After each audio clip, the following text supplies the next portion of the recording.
As dogs pull a sled through the snow, work is being done. Work is defined as the product of the force and the distance over which the force is applied.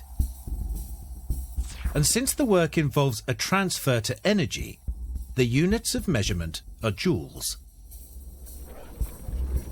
Let's say that the dogs are applying a force of 700 newtons to the sled, and they pull the sled for 900 meters.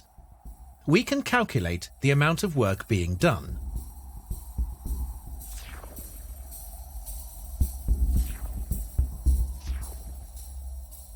Substituting values for F and D and multiplying them together, we find that the work that the dogs are doing is 630,000 joules.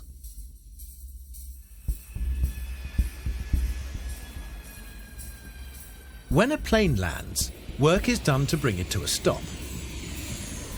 Force is applied to the plane to slow it down, through the friction of the wheels on the ground, the friction on the wings, and, in extreme circumstances, hooks and straps to bring it to a rapid stop.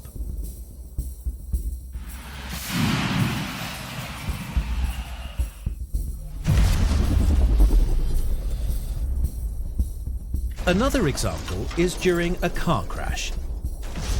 Work is done on the car, causing it to stop.